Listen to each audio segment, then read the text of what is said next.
Children and adults alike have delighted for centuries over the story of a man who was swallowed by a monstrous fish. The imagination staggers at the idea of a human falling through the jaws of some enormous sea creature, living in the beast's belly for 3 days and nights, only to be spit up on shore by the monster, unharmed. The story comes from the Bible, from the Old Testament book of Jonah. In the story, God calls a man, Jonah, to deliver a warning of impending judgment in Nineveh, great city of the Assyrian Empire. But Jonah is reluctant. Instead of heeding God's command, he steals away on a ship headed for Spain, traveling in the opposite direction of where he is supposed to go. God stops the ship with a great storm, and with it terrifies the innocent sailors aboard. The sailors are certain that the storm is the fault of someone on board the vessel. After casting lots, they discover that Jonah is the cause of their peril. They realize that Jonah's God is most powerful, and are reluctant to throw the troublemaker overboard, even though Jonah has told them doing so will quiet the tempest and save their lives. Finally, after begging Jonah's God for forgiveness, the sailors do indeed toss the prophet overboard, where the Lord has arranged a great fish to swallow him up. It is while in this fish that Jonah realizes the power of his God, the God of Israel, and offers up a prayer of thanksgiving. God then causes the fish to spit Jonah back onto dry land, where he travels to Nineveh, fulfilling the Lord's request. While the tale is obviously fit for children's Sunday school, and often features prominently in children's books of biblical stories, for Christian evangelicals who believe strongly that the Bible is historically and scientifically accurate, the story of Jonah is far more serious and tells of an actual man being swallowed by a very real fish. For them, to doubt the story's historicity is to doubt not only the integrity of the Bible, but the trustworthiness of God, and even that of Jesus Christ himself.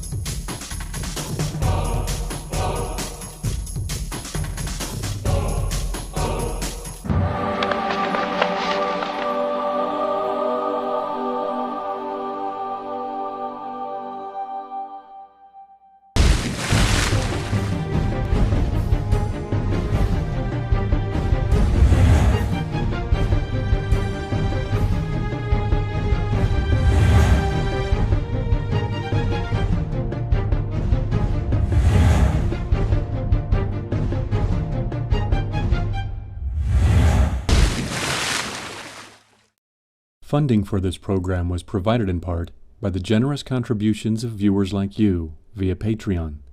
Consider joining them at www.patreon.com/Bible Skeptic. Thank you.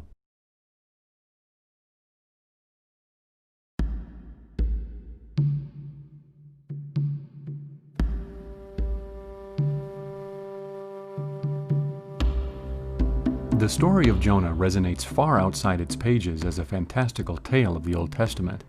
It is referenced directly by Jesus in the Gospel of Matthew as an analogy of his own death and resurrection. The Ninevites too are referenced as models of repentant sinners. But more than just an analogy, for many evangelical Christians, the story needs to be true in order for it to have been referenced by Jesus.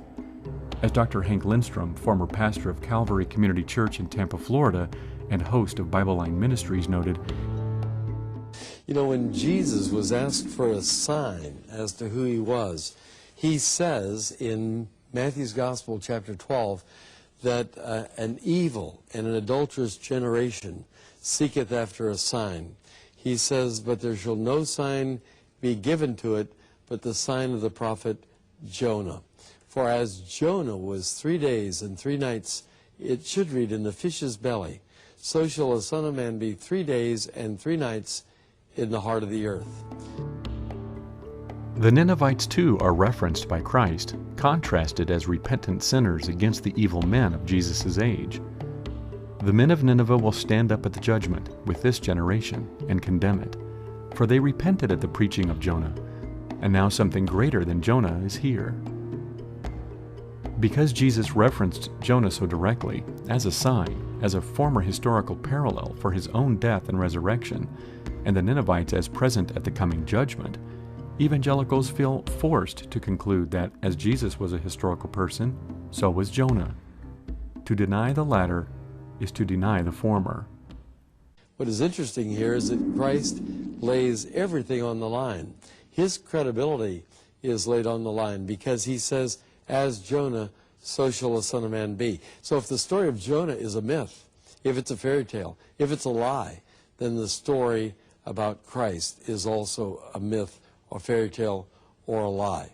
Obviously, what you believe about Jonah tells me what you believe about the Bible. Either all the Bible is true or all of it is false. It stands or falls together, and Jesus here picks out one of the most difficult stories in the Bible and endorses Jonah as being a prophet of God, and the story of his being swallowed by a huge fish as being an authentic story, and one that actually pre-pictures his own death, burial, and resurrection. What an amazing story. How could the Ninevites stand at the coming judgment if their repentance was just the figment of an Old Testament author's imagination? Of course, modern evangelicals are not alone in belief that the story of Jonah was historically true. Early Christian church fathers assumed the historicity of the tale, as did the great Jewish historian Josephus.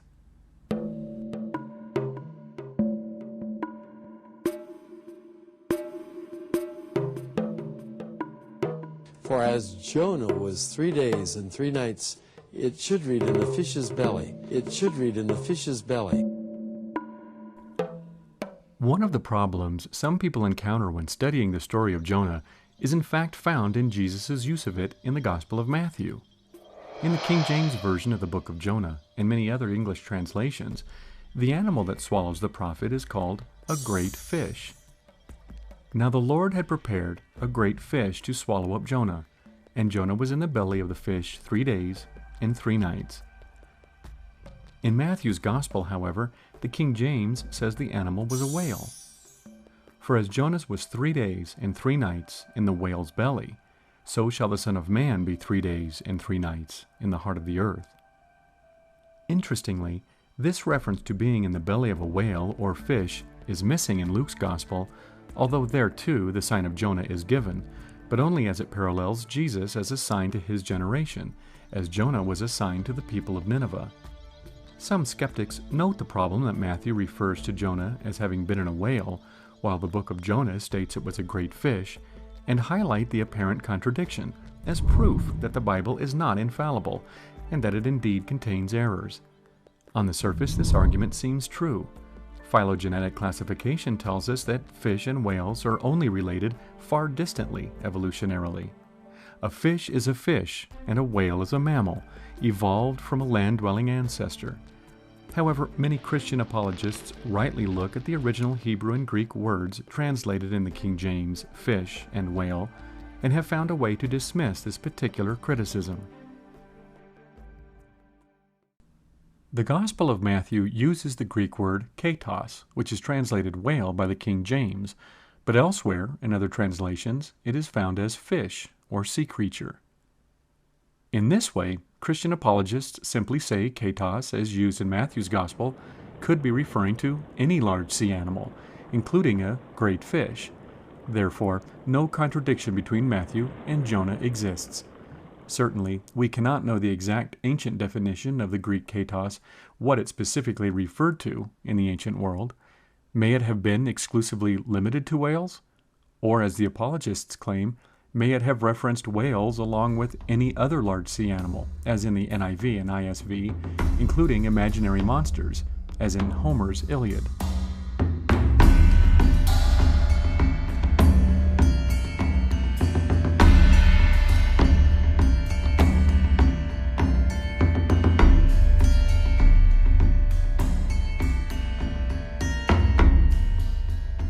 The modern word for the biological classification for the order of marine mammals, which include whales, dolphins, and porpoises, is Cetacea. Cetacea is from the Latin cetus, which comes from the Greek katos.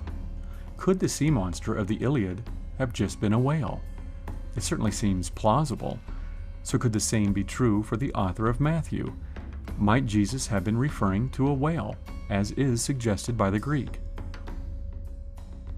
The Hebrew word translated fish in Jonah 1:17 is dag. If the author of Matthew, writing his gospel in Greek, had intended Jesus to say Jonah had been swallowed by a fish, in keeping with the book of Jonah, there was actually a better word available to convey his meaning. Ichthus is the Greek word for fish. If Matthew had intended for his readers to understand that this was a great fish, as in Jonah, he could have used the Greek megas as a qualifier. So why didn't Matthew say Jonah was in the belly of a megas ichthus, in keeping with the book of Jonah? Why create what appears to be a contradiction? The Greek version of the Old Testament, the Septuagint, translates Jonah 1:17, which is actually 2:1 in the Septuagint, as a megas ketos, ignoring the Hebrew word for fish, dag, found in this verse. Elsewhere in the Septuagint, however, when the translators encountered the original Hebrew dag, they translated it with the Greek ichthus, as in Job 12:8 or Psalm 8:8. So, in the minds of the Greek translators, the animal which swallowed Jonah was not merely a great fish, ichthus, but a whale or a mythological creature, as that found in Homer's Iliad, ketos. For Matthew, who wrote his gospel in Greek and would have known of the story of Jonah through the Greek translation of the Hebrew Bible, it would have been natural for him to have used the same Greek word as that found in the Septuagint book of Jonah, ketos. For Matthew, he would have been aware of no discrepancy. Matthew was simply copying into his gospel what he found in the Greek Septuagint. The problem arises for those who believe Matthew was working under some divine inspiration, which guided the authorship of Jonah. Were he working under that same influence, he would not have been writing with an eye on the Greek Septuagint, a finger on the book of Jonah, but instead would have been supernaturally guided to have paralleled the original Hebrew and have written megas ichthus. Since he did not, what does this say about divine inspiration? But if Matthew was instead directly quoting Jesus in this passage, then it was Jesus himself who was taking his lead from the Greek Septuagint instead of the original Hebrew of Jonah. And that spells even more trouble for the apologist, since it was Jesus, as God, whom they claim was the original author of Jonah, the divinity behind the divine inspiration.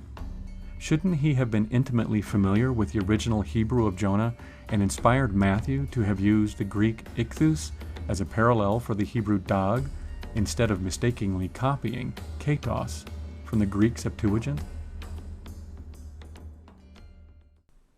The problem is resolved, of course, if belief in divine inspiration for the biblical texts is abandoned. Matthew was clearly influenced by the Greek Septuagint in reference to the ketos of the book of Jonah, not getting his information from the original Hebrew or an omniscient divinity. If the quote came directly from a historical Jesus, then it was Jesus who was influenced by the Septuagint, not from his own divine knowledge. We also need to be careful not to impose a modern biological classification system onto an ancient one. Ancient writers clearly did not classify animals in the same manner as do modern scientists. In this way, a great fish could have been a whale to the ancient author of Jonah, and vice versa for the translators of the Septuagint and the author of Matthew. What is being described not in any modern biological sense, but merely as a great creature of the sea, and it doesn't matter if one author referred to it as a great fish and another to it as a whale or some sort of mythological sea monster. It's a minor point that needn't trouble anyone reading the text without a need to defend the beliefs of biblical inerrancy, divine inspiration, or of Jesus as divinely omniscient and the ultimate source behind the original book of Jonah.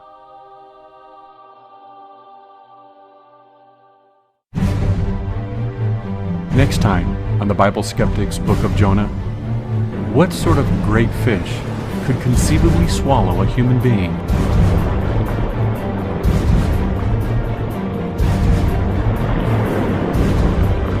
And could a man survive 3 days and 3 nights in a fish's belly?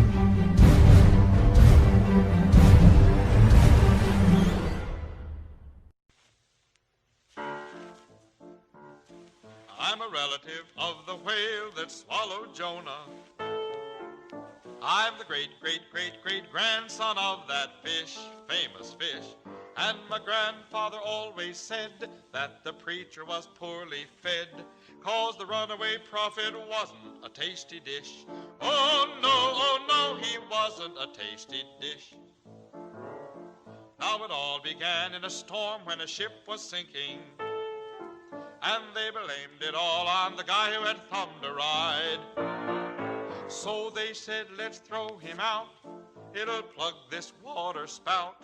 So they gave him the old heave-ho right over the side. Heave-ho, right over the starboard side. Then my grandpa spotted Jonah in the ocean, a-splashing around and thrashing enough for 10. And he opened his mouth a mite, and Jonah slid out of sight. But he'll never gobble down a preacher again. Oh no, he'll never gobble down a preacher again. For the next 3 days that whale was a mighty sick creature. Oh, he moaned and he groaned and as sick as a whale could be. Poor fish. Then he gave old Jonah a break, and he cured his stomach ache, and cast him on the shore of the Mediterranean Sea. Yes, sirree, on the shore of the Mediterranean Sea. So you see, when the Lord said, Jonah, go preach in Nineveh, go preach, Jonah said, no, Lord, that will never do, never do. So he ran the other way on the double into a whale of a lot of trouble. So will you if you run when there's work to be done. So will you if you run when there's work to be done. So will you if you run, run. If